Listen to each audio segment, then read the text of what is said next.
Time for 10 minutes of commercial-free current events. I'm Carl Azus. Welcome to CNN Student News. Our first story today centers on a landslide in Washington State. The governor has declared a state of emergency, and hopes for finding survivors are fading. This happened on Saturday night, affecting two rural communities north of Seattle. It covered a square mile and killed at least 14 people. Officials say more than 170 others are still unaccounted for, though that doesn't necessarily mean they're all victims. At least 50 homes and buildings were damaged or destroyed. How does this happen? What happens when you get more rain than you should right around these mountain ranges, it becomes very, very heavy and the soil begins to soak and gravity just pulls it down. And when you get those very steep slopes, too steep to support it, the slope falls and that's where you get your mudslide. And that's exactly what has happened. U.S. First Lady Michelle Obama has gotten a lot of attention over the years for her efforts to fight childhood obesity in America.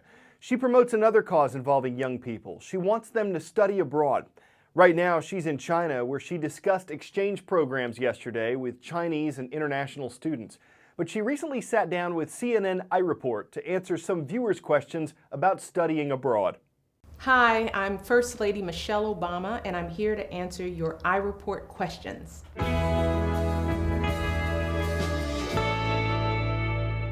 Hi, Mrs. Obama. My name is Willie James. I'm from Atlanta, Georgia, and I studied abroad in Kyoto, Japan for 1 year back in 2008 to 2009.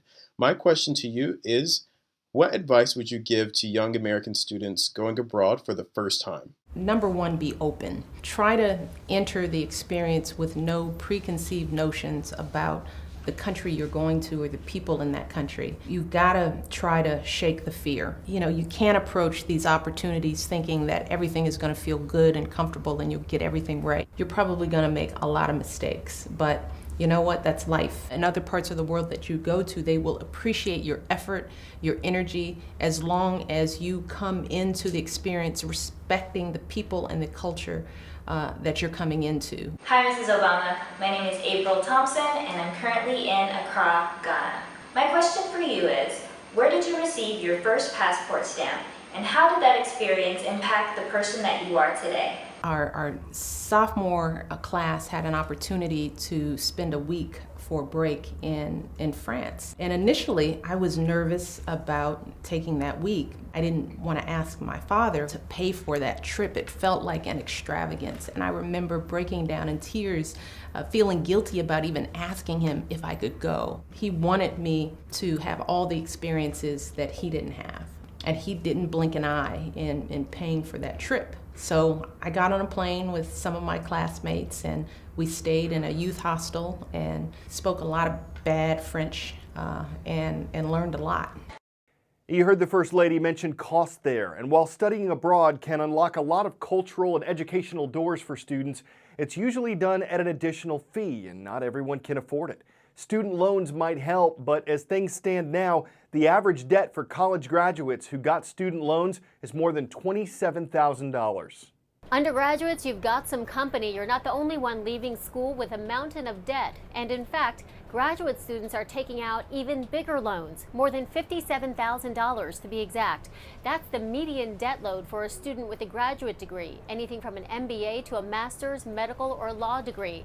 And that $57,000 is up from $40,000 in 2004, a 43% increase according to the New America Foundation. There are a few factors at play. Schools have raised prices partly because they're getting less aid from state governments. Some people lost their savings in the recession and have to borrow more these days. Also, many undergraduates are having a hard time finding work, so they're going back to school for a higher degree. That could add to an already existing debt load. But some say it's worth it because in the long run, there's a return on investment in the form of higher earnings, and many students believe grad school will give them a leg up when they start looking for a job. I'm Allison Kostick in New York. Time for the shout out. Which term best describes an organization that's formed to ensure certain wages and benefits for its members?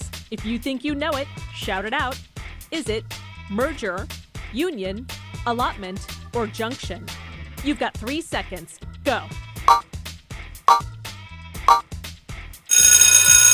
A union, specifically a labor union, focuses on working conditions and pay for its members.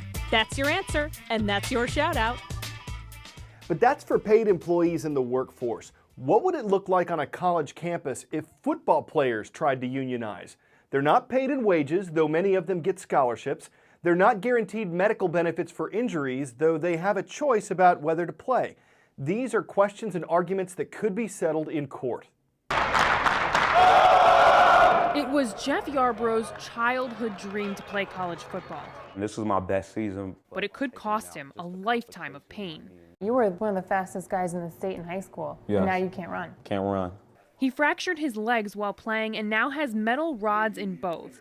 He can't afford the surgery to have them removed because there's no financial help for former college athletes.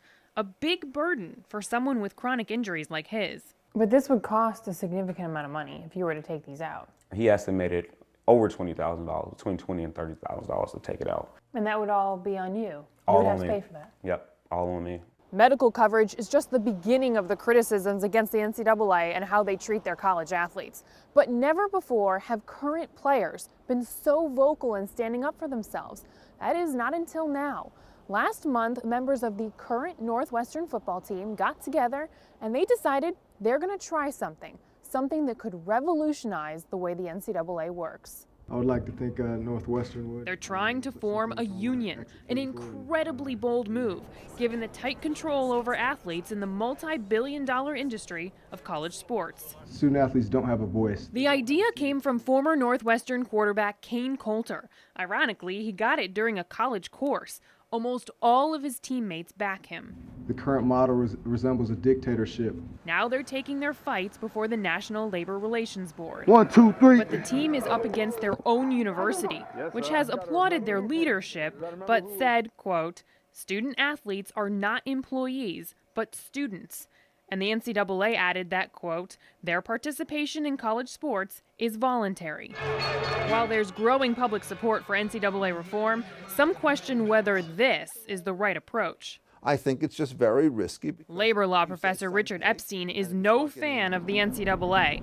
He's called it a cartel, but he doesn't think a union is the solution. Generally speaking, putting a union opposite an industry cartel creates more instability than it eliminates. But Yarborough says he's never been more proud to be a Wildcat than the day those players stepped up and essentially said enough.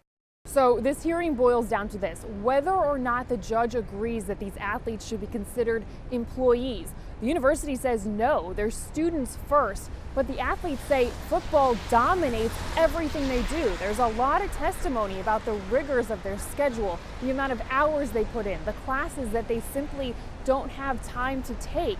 And if the judge agrees with them that they are in fact employees of the university, then they can move forward and unionize. Sarah Gannam, CNN, Chicago. Today's roll call is going global. Why? Because it's Worldwide Wednesday and you're going to love it. We're starting with Grace Christian Academy. Great to see you on the island of Saipan in the Northern Mariana Islands. Then we're saying hello to the Overseas Family School. They're online and watching CNN Student News from the island nation of Singapore. And from there, we'll travel to Bangladesh, where we're glad to have viewers at the University of Dhaka, the Bangladeshi capital. People can appreciate a good magic trick. The coin's there, it's gone. Whoopee. Not as fun for dogs. A magician recently made a treat disappear right in front of dogs' noses. He wanted to know if dogs liked magic. The answer? Nope, not fun. Some would call this a doggone shame. To be fair, the dogs were given treats right before and after the trick. So while they might have been confused by the empty hand, they weren't confounded with an empty stomach. So they didn't have to hound him for one more treat, though some thought him a Maltese. Some might have wanted to peek an ease into his bag of tricks and asked if his intentions were good, or if he had plotted against them all along. Hey, at least they got something to chow. And while I loved a terrier, I know the puns pug some of you. We've had a lot of them. Just how many more can I think of? I wish someone could pointer me in the right direction. They don't appear by magic. Then I wouldn't have to call leave you just yet and say goodbye for Schnauzer. We'll retrieve more news and puns for you tomorrow.